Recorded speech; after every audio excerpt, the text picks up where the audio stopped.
Donc le son numéro 21, donc Ismaël et Yuna pour le moyen métrage. Ismaël, bonjour. Bonjour. Nouveau projet, c'est ton 5e projet de film, hein, on peut dire carrément. Tout à fait. Alors tout d'abord, avant le pitch, qu'est-ce qu'on peut dire par rapport à ce que tu as fait? Tu t'es relancé dans l'aventure finalement avec cette fois un projet peut-être un peu plus ambitieux, non? Oui, tout à fait. Ben, c'est le 5e, comme tu as dit. Donc il y a eu 4, par définition, précédents films qui étaient pour eux, pour le coup, des courts-métrages. Donc entre 12 et 20 minutes. Et donc celui-là, effectivement, on va sur une échelle un petit peu plus haute, on est sur du 30 minutes, donc effectivement, ouais, c'est un projet, c'est assez plaisant, ouais, ça a été une belle surprise de voir au final, au montage, qu'on était au niveau des 30 minutes, c'était pas prévu à la base.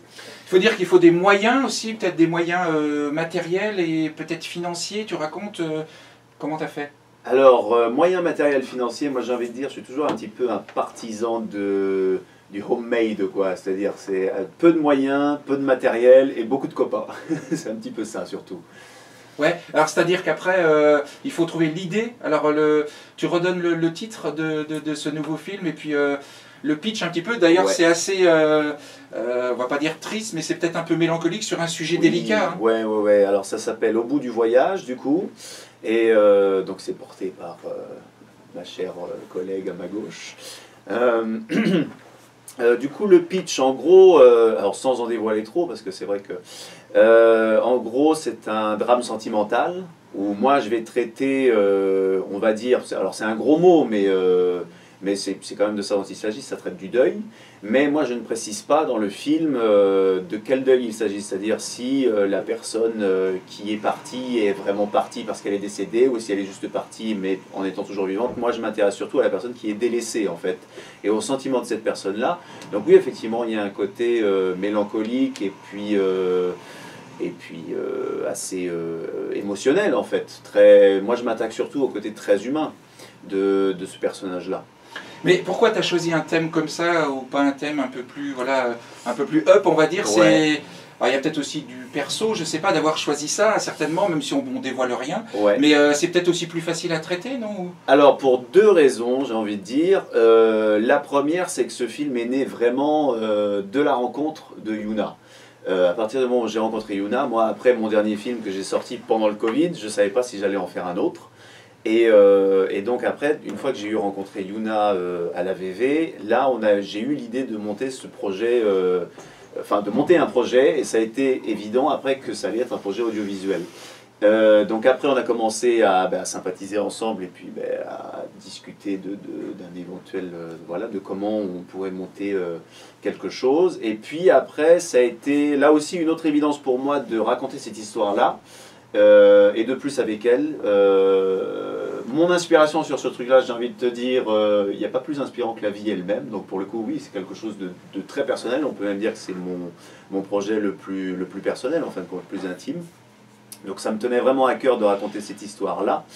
Et puis la deuxième raison de pourquoi j'ai traité un sujet aussi triste, entre guillemets, et pas forcément un truc plus fun, tout simplement parce que j'ai coutume de dire que j'ai un petit peu 2 univers différents dans ce que je fais.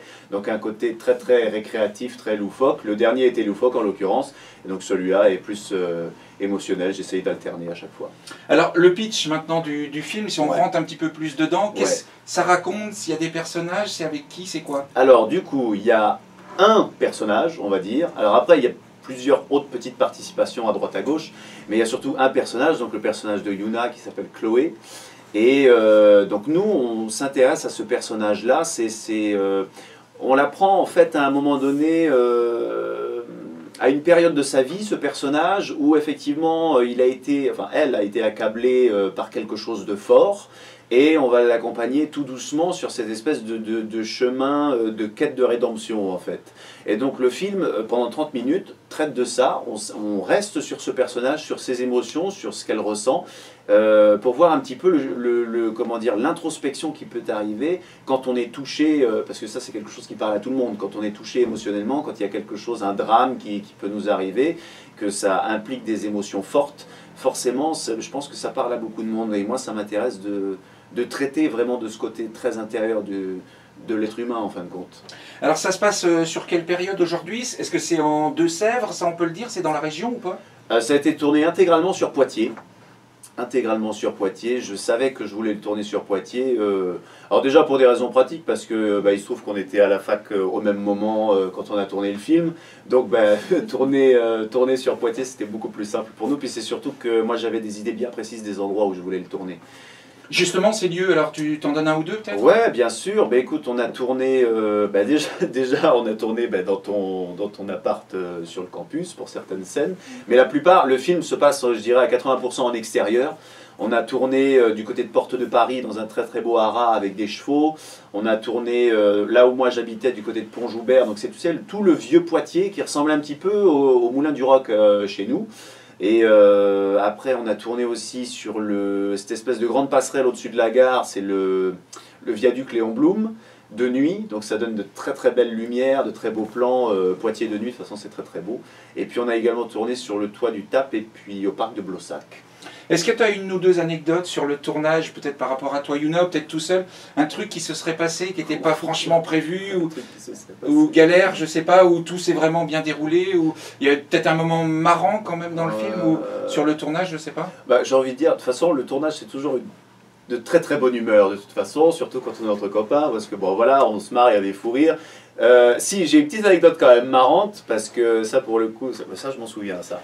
C'était quand on tournait au haras avec les chevaux, et il y a un plan, ça dure 2 secondes dans le film, mais donc forcément sur le tournage, ça prend 1 ou 2 heures à tourner. Et donc, toi tu étais assise, Yuna était assise sur une espèce de bloc en pierre et faisait face au clin qui traverse, et donc moi je suis avec ma caméra devant elle en train de filmer le plan. Et elle a fait mine à un moment donné de me pousser, donc moi forcément j'ai hurlé parce que j'ai failli me casser la gueule à la flotte, donc voilà, ça a été un beau fou rire. Enfin moi elle m'a bien fait flipper quand même. Le but de tout ça, de tourner, parce que voilà, c'est ton 5e film, en fait c'est quoi? Est-ce que tu cherches peut-être à te prouver des choses et se faire plaisir? C'est une passion aussi, c'est quoi le but finalement? Alors, se prouver des choses, j'ai envie de dire que là on part un petit peu loin quand même, mais non, c'est avant tout une passion, ça c'est clair, une passion dans le but d'en faire un métier à plein temps.